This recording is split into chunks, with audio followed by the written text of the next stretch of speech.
കേരളം മുഴുവൻ പ്രശസ്തമായിട്ടുള്ള അജുവ ബിരിയാണി ഇനി കൊച്ചിയിലും കിട്ടും. കൊച്ചിയിൽ കോമ്പാറ ജംഗ്ഷൻ, ഹൈക്കോർട്ടിനൊക്കെ അടുത്തായിട്ടുള്ള കോമ്പാറ ജംഗ്ഷനിലാണ്, ഗ്രാൻഡ് മോസ്കിന് ഓപ്പോസിറ്റ് ആയിട്ടാണ് അജുവ ബിരിയാണി സ്റ്റാർട്ട് ചെയ്തിരിക്കുന്നത്.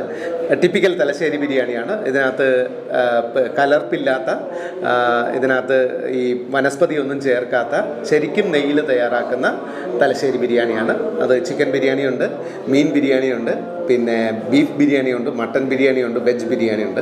ബിരിയാണികൾക്ക് മാത്രമായിട്ടാണ്. പിന്നെ ഇവിടെ അല്ലാതെ കിട്ടുന്ന ഒരു സാധനം ചിക്കൻ ഫ്രൈ ആണ്. നല്ല ജ്യൂസി ചിക്കൻ ഫ്രൈയും കിട്ടും. ഈ അജ്മയുടെ ഒരു ചരിത്രം പറഞ്ഞു കഴിഞ്ഞാൽ അതിൻ്റെ കൂടെ സഞ്ചരിച്ചിട്ടുള്ള ഒരാളാണ് ഞാനും. 2006 ഉദാര ശിരോമണി റോഡിൽ, തിരുവനന്തപുരം ഉദാര ശിരോമണി റോഡിൽ ആദ്യമായിട്ട് അജു ഒരു പാഴ്സൽ കൗണ്ടറായിട്ടാണ് തുടങ്ങുന്നത്. അപ്പോൾ പാഴ്സൽ കൗണ്ടർ തുടങ്ങിക്കഴിഞ്ഞ് എൻ്റെ കൂടെ ഉണ്ടായിരുന്ന എഡിറ്റിംഗ് ടീമിലുള്ള കുറച്ച് പേര് പറഞ്ഞുകൊണ്ട് ഇങ്ങനെ ട്രിവാൻഡ്രത്ത് ഒരു തലശ്ശേരി ബിരിയാണി കട തുടങ്ങിയിട്ടുണ്ട്. അത് പക്ഷേ അവിടെ പോയിരുന്ന് കഴിക്കാൻ പറ്റില്ല, അവിടെ പോയാൽ പാഴ്സൽ വാങ്ങാമെന്ന് പറഞ്ഞു. അങ്ങനെ ഞാനും ദിവ്യയും കൂടെ, വൈഫും കൂടി പോയി ഒരു ഞായറാഴ്ച പോയിട്ട് പാഴ്സൽ വാങ്ങിച്ചു. അപ്പോൾ ഉഗ്രം ബിരിയാണിയാണ്. അങ്ങനെ പിന്നെ മമ്മൂട്ടിക്ക, അന്നത്തെ 4 പാർട്ട്നേഴ്സായിരുന്നു. അജുവയുടെ ഒരു പ്രത്യേകത എന്ന് പറയുന്നത് പാർട്ട്ണർമാരുടെ കൂടെ ഷെഫും പാർട്ട്ണറായിട്ടുള്ളൊരു പ്രസ്ഥാനമാണ്. മമ്മൂട്ടിക്ക, നൗഷാദുക്ക, പിന്നെ മുജീബുക്ക, പിന്നെ അതിൻ്റെ കൂടെ റസാക്കയാണ് ഷെഫ്. അപ്പോൾ ഷെഫിനെയും കൂടെ പാർട്ട്ണറായിട്ട് ചേർത്തുകൊണ്ടാണ് അജു എന്ന് പറയുന്ന ഒരു പ്രസ്ഥാനം തുടങ്ങിയത്. അങ്ങനെ നമ്മൾ എപ്പിസോഡ് ചെയ്തു. ആദ്യം വിളിച്ച് ചോദിച്ചപ്പോഴത്തേക്ക് പറ്റില്ല, റെസിപ്പി ഒന്നും തരാൻ പറ്റില്ല എന്നൊക്കെ പറഞ്ഞെങ്കിലും ആ റെസിപ്പി നമ്മൾ ഷൂട്ട് ചെയ്തു. യൂട്യൂബിലൂടെ അത് വൻ ഹിറ്റായി.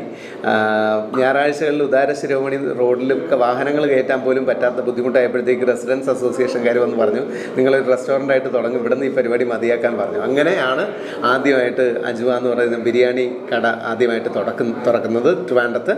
അതിനുശേഷം പിന്നെ ഒരുപാട് ബ്രാഞ്ചുകളായി. ഇതിപ്പോൾ കൊച്ചിയിൽ തുറന്നിരിക്കുകയാണ് പുതിയ ബ്രാഞ്ച്. ഇതിൻ്റെ പ്രത്യേകത എന്ന് പറയുന്നത് നല്ല ടിപ്പിക്കൽ ദം ബിരിയാണി. ഇന്ന് വരെ രുചി മങ്ങാതെ ആ അജുവയുടെ ഫുഡ് വിളമ്പുന്നുണ്ട്. നല്ല ചൂടോടെ കഴിക്കണം, അപ്പോഴാണ് അതിൻ്റെ ശരിക്കുള്ള കിക്ക് കിട്ടുള്ളൂ. ഒരു 12 മണിയാകുമ്പോഴത്തേക്ക് ബിരിയാണിയൊക്കെ സെറ്റാവും. ആ സമയത്ത് നല്ല ചൂടോട് കൂടിയിട്ട് കഴിക്കുമ്പോഴാണ് ഇതിൻ്റെ ഒരു ഫുൾ കിക്ക് കിട്ടുക. കൂടുതൽ വാർത്തകൾക്കും വിശേഷങ്ങൾക്കുമായി Kerala life YouTube channel subscribe ചെയ്യുക.